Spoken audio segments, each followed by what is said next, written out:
Welcome back, viewers. Thank you so much for tuning in. I just want to appreciate you for tuning in into the channel. On this channel, I do deliver content linked to social work or about social work and social care in general. Mainly because this is my bread and butter. This is what I know the best. And if you haven't subscribed, please do subscribe and hit that notification bell so that when I post, you'll be the first person, obviously, to know.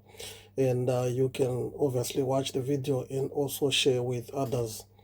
So, in today's topic, I'm just going to talk about the 10 most common mistakes which are made by either social workers or support workers or healthcare assistants when it comes to attending interviews. Really, so these points are it's something which I've just come up with from my own experiences of interviewing social workers, interviewing family support workers, as well as interviewing healthcare professionals or social care professionals in general. So I think it's quite applicable across the board. But however, you will also find that it might be applicable to other professions as well, because they they can actually be applicable to other professionals. So first and foremost, I don't claim to be a guru in the field of social care or in social work, but some of the information I share here is from my own personal experiences or from my over 18 years experience of being a social worker and the greater part of that being a manager in a local authority, basically. So I acknowledge that interviews can be a nerve-wracking experience for most people, including myself, for that matter. However, there are some common mistakes that one needs to be mindful of, and making sure that you avoid such common mistakes when you are attending an interview. So without wasting much time, I'm just going to jump into these 10 common mistakes which are made by people when they are attending interviews, mainly in the social care field. First and foremost is dressing inappropriately.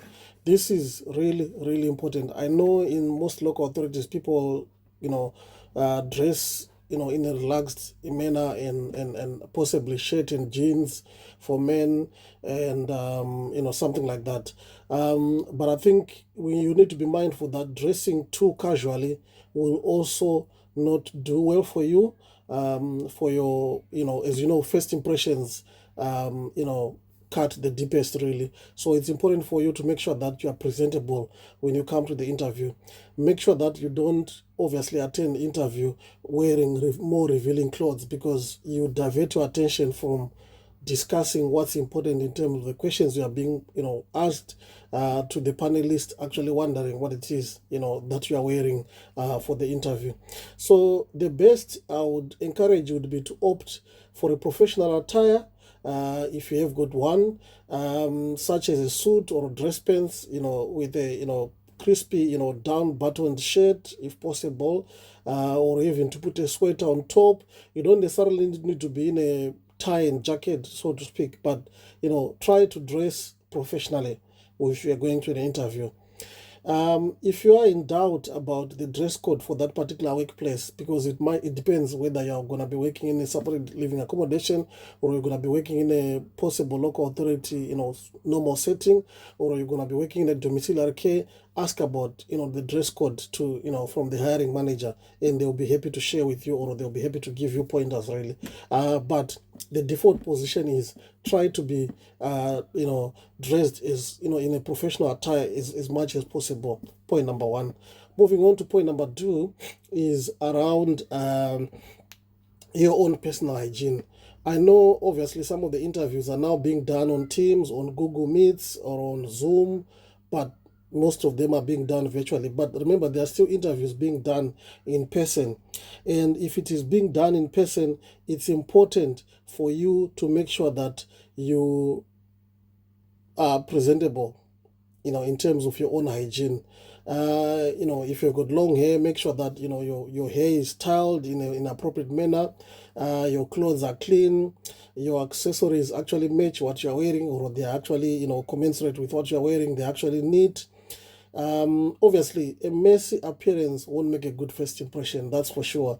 And if you don't make a good first impression because of the way you are dressing, it's a bit of a difficult, for the hiring manager to actually be considering you. Because remember, in some local authorities or in some employers, they do score on the score sheet in terms of your appearance and in terms of your dressing. And remember, as a hiring manager, I will be looking at you and potentially asking myself questions as to whether the way you are dressed, I would be comfortable you going into the households of the service users or the clients that we are working with. So that's really, really important. That point number 2. Moving on to point number 3 is around timing for your interview. You need to know that arriving too late for an interview is a no-no, because that makes me as a hiring manager think, okay, fine, if you're late to your own interview, are you not going to be late to your home visits when you're supporting these families? Are you not going to be late to your house visits when you are doing your domiciliary care support? Or are you not going to be late with the service users when you are supporting them for appointments and stuff like that? So being late to an interview is a no-no. And also, arriving too early to an interview might also sound like you don't know what you're doing, or you sound like you are just taking chances. So it's about timing it perfectly in terms of you arriving for that interview on time. Really, if it's on Zoom or on Teams or virtually, there's no point in you logging in 20 minutes before the time. Just log in 5 minutes before. However, make sure that you test your equipment and make sure that your equipment is ready and it's working in working order before the time comes, because you wouldn't want to be busy testing your equipment when it is already 1 o'clock and that's your time for the interview. So that's really, really important.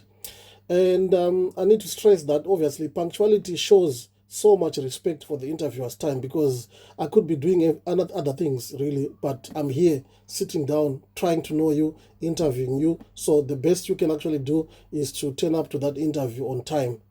So that's really important. That point number 3. Point number 4. There are some interviews where you may be offered a drink, maybe a glass of water or something like that, or a plate of biscuits.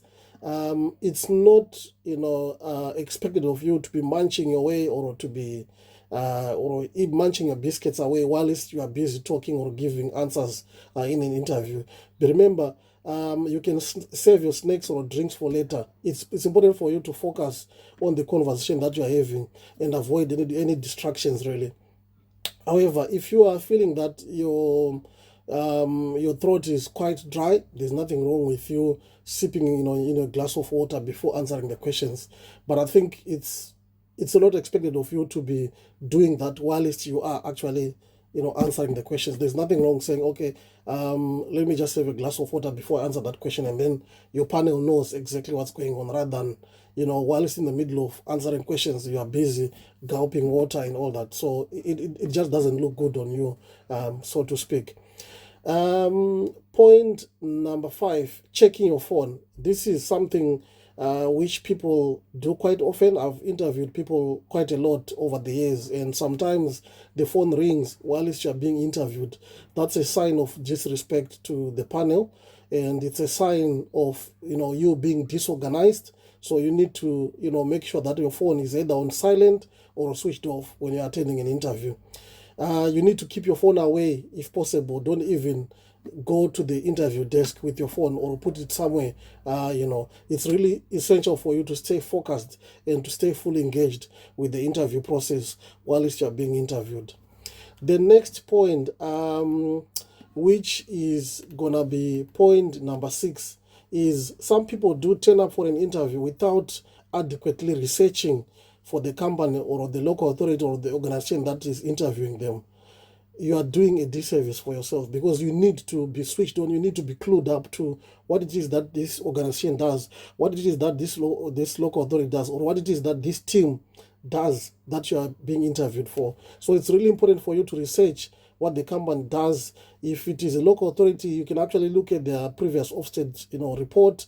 If it is a company which is like CQC registered, look at their previous CQC registration report or stuff like that, so that when they are talking about some of the things you can actually follow rather than as if you are hearing this information for the first time. So you need to learn what is the company's mission statement, their values, their goals, mission objectives, any recent news about that company, whether it has declared itself bankrupt, like some local authorities that we know of. You need to show a genuine interest in the background of this organization so that, for example, when they ask you to pose questions, you ask relevant questions. So point number 6, that's really important. Point number 7, some people do lie on their resume or on their CVs. And then when it comes to the interview, you are asked something which is on your CV, you can't even evidence it, or you can't even articulate yourself on what is on your CV. That's a big no. There's no need for you to lie on your resume. You need to be honest with your own qualifications and your experiences. If it's something that you have no experience about, there's nothing wrong with you mentioning that I don't have experience in that, but I'm eager to learn, right? Yeah. So it's really important. Fabricating information, it can definitely backfire to you. So no need to do that.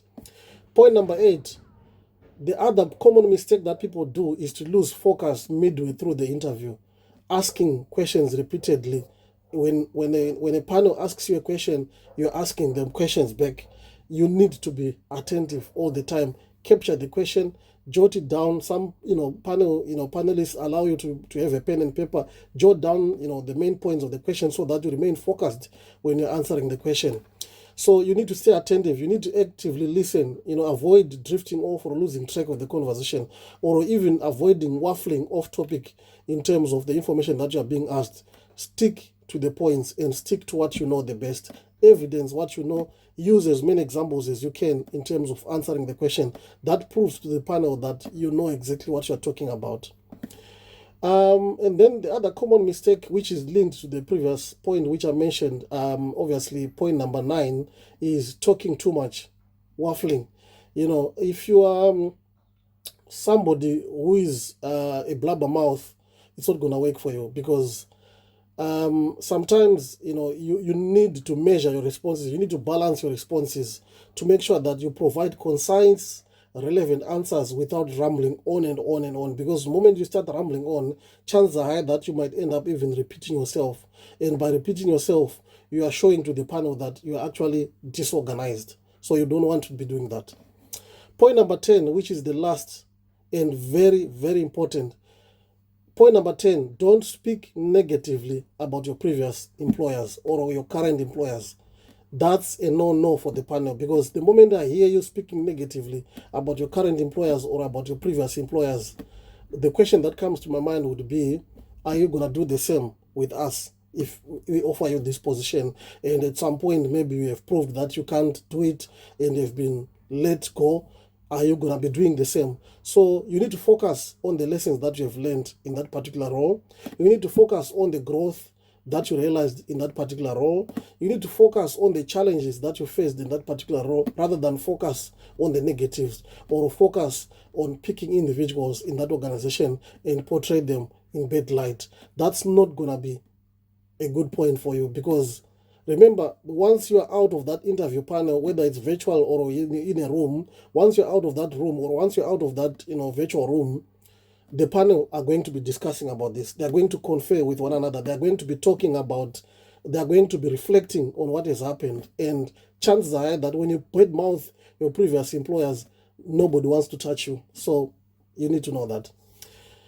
Last, obviously I've given you already the 10 points, but the other things that I need to emphasize is to say, remember, enthusiasm, good preparation, professionalism will go a long way in you obviously acing your interview. So with those 10 points, I hope this has helped someone really. And for those who are going to be attending interview soon, good luck, and I wish you all the best. Thank you so much.